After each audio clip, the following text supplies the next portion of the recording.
Komiði sæl, ég heiti Unnur Dís Skafladóttir og ég prófessor í mannfræði og ég ætla að kynna hér fyrir okkur í dag meistarnám í mannfræði. Það stundum sagt að mannfræðinni sé ekkert menningarlegt og félagslegt óviðkomandi. Mannfræðin skoðar menningu og samfélag með gagnrýnum hætti út frá margvíslegum sjónarhornum. Mismunandi svið samfélagsins eru rannsökuð og þau eru rannsökuð í samhengi og í samanburði við önnur samfélög yfirleitt. Mannfræðin rannsakar fjölbreytt viðfangsefni og hérna eru nokkur dæmi: þjóðerni, kyn, barnæska, efnismenning, ættartengsl, fólksflutningar, umhverfismál, þéttbýlismyndun og það mætti lengi halda áfram. Í rannsóknum mannfræðinga er eiginlegum aðferðin fyrst og fremst beitt með áherslu á þátttöku. Þetta er það sem kallast etnografískar aðferðir eða vettvangsaðferðir.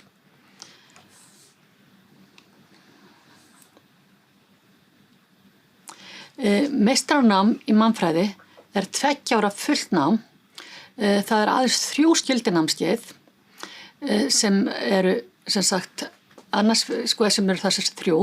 Það er námskeið í kenningu félagsvísinda, námskeið í vettvangsaðferðir eða svona aðferðafræði námskeið mannfræðinnar og síðan er málstofa í ritin meistararitgerða sem er yfirleitt tekið í lok námsins þegar fólk er búið er aðsennst að vinna að ritgerðinni og er búið að vinna rannsóknina sína. Önnur námskeið velur nemandi sjálfur byggt á áhugasviði sínu og þá er það yfirleitt tengt námskeið sem eru tengt viðfangsefni meistararannsóknarinnar. Við mælum sterklega með því að nemendur hafi sambandi mögulega leiðbeinanda snemma í náminu og að þeir taki lesnámskeið sérsvið sitt í samráði við leiðbeinanda.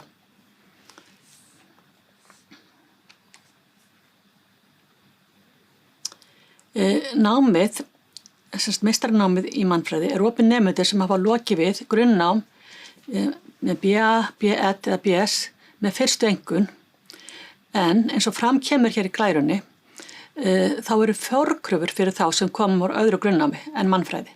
Sem sagt, þeir sem koma úr öðru námi eldri en mannfræði, þeir þurfa að taka 30 einingar af námskeiðum á BS-stigi í mannfræði. En boðið upp á námið, þó að námið sé fyrst og fremst miðað við staðnám, þá er líka boðið upp á það í fjarnámi og það fer fram á ensku og bæði fyrirlestrar og umræða er á ensku, en það er oft í góðu lagi að skila verkefnum á íslensku. Þannig að það er hægt að skrifa verkefnin sína íslensku oftast, en við tölum ensku í tímunum. Lokaverkefni í mannfræði, það er að 2 konar lokaverkefni að ræða. Annars vegar eru 60 eininga lokaverkefni sem byggja á sjálfstæðri rannsókn og hins vegar eru 30 eininga lokaverkefni sem byggir á úttekt eða hagnýtu verkefni sem settir í fræðilegt samhengi. Þannig að það eru þessi 2 möguleikar. En viðfangsefni meistaraverkefna í mannfræði þau eru mjög fjölbreytileg. Og á þessari glæru þá tók ég saman svona nokkur dæmi sem sýnir fjölbreytileika þeirra og sem líka sýnir þá ólíkar rannsóknir nemenda. Á síðasta árum hafa mjög margir nemendur rannsakað ólíkar hliðar innflytjendamála og stöðu flóttafólks á Íslandi, en eins og þið sjáuð á glærunni þá eru viðfangsefnin mjög fjölbreytileg og nemendur, þó flestar rannsóknir meistaranema sé á Íslandi, þá fjallaður oft líka aðra lífi á öðrum stöðum í heiminum og viðfangsefni. Hvað störf að loknu námi varðar, þá starfa mannfræðingar á mjög ólíkum starfsvettvöngum, meðal annars bæði á opinberum vettvangi og líka á einkamarkaði og þeir vinna til dæmis ýmis störf í tengsli við þróunarsamvinnu, innflytjendamál, margir halda áfram í rannsóknum hjá rannsóknarstofnunum og líka við kennslu. Þeir eru hjá frjálsum félagssamtökum, til dæmis eru margir sem hafa verið að vinna hjá Rauða krossinum, eða hafa komið þar að einhvern hátt. Þau vinna nokkur hjá ráðuneytunum, ferðaþjónustu, í fjölmiðlum og sumir hafa tekið þátt í stjórnmálum.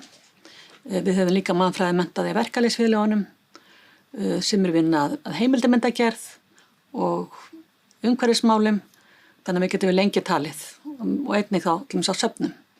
Þannig að starfsmöguleikarnir eru mjög margir. Ef þið hafið spurningar eftir þessa kynningu, þá skuluð ekki hika við að hafa samband við nemendaþjónustu félagsvísindasviðs til að leita nánar upplýsinga. Og hérna sjáðu þið bæði símanúmer og netfang þar sem þið geta haft samband og svo má líka nýta netspjallið og endilega skoða upplýsingar á heimasíðu Háskólans. Og svo í lokin vil ég minna á að umsóknarfrestur fyrir framhaldsnám í Háskóla Íslands er 15. apríl. Ég þakka ykkur kærlega fyrir áheyrnina.